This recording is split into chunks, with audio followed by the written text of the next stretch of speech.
मोदी के मसनूई कहकहे, जबरदस्ती के हैंडशेक और ओवर एक्टिंग वाली मुस्कुराहटें, यही है भारत की नाकाम खारजा पॉलिसी का असल चेहरा। मोदी सोचता है कि जाली फोटो सेशन और जबरदस्ती गले मिलना ही खारजा ताल्लुकात हैं। ये सरकार विदेश नीति दे मोर्चे ते भी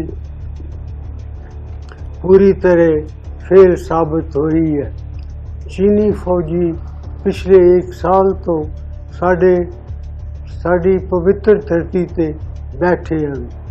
मैं उम्मीद करता हाँ कि हुण सत्ताधारियों नूं ये समझ आ गई होवेगी कि नेतावां नूं जबरदस्ती जफी पाउण, उन्हां नूं झूठे दवाउण या बिना बुलाए बिरयानी खाण पहुंच जाण नाल देश के रिश्ते नहीं सुधर सकते। हकीकत ये है कि भारतीय सरजमीन पर आज भी चीनी फौजी डटे हुए हैं और वो खामोशी मोदी के मुंह पर एक जोरदार तमांचा है। एससीओ के इजलास में मोदी की अंग्रेजी भी लड़खड़ाई और उसकी पॉलिसी भी।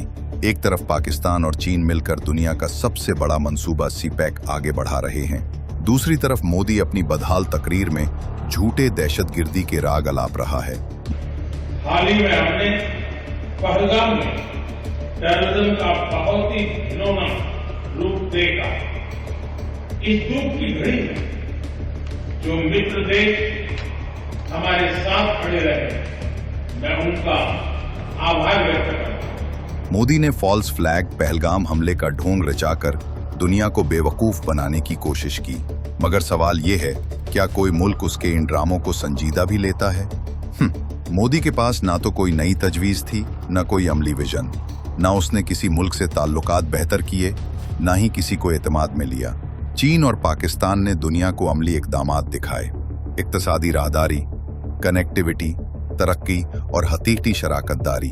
यही है मशरकी ब्लॉक का मुस्तकबिल। इसके बरक्स भारत सिर्फ चीख रहा है, रोता है और दुनिया को इल्जाम देने में मसरूफ है। मोदी की नाकामी यहीं खत्म नहीं हुई। उसने सिक्योरिटी, कनेक्टिविटी और अपॉर्चुनिटी के बड़े बड़े अल्फाज बोले, मगर खुद उसकी सरजमीन गैर महफूज, उसकी मईशत डूबती हुई और उसकी खारजा पॉलिसी रेत के महल की तरह जमीन बोस है।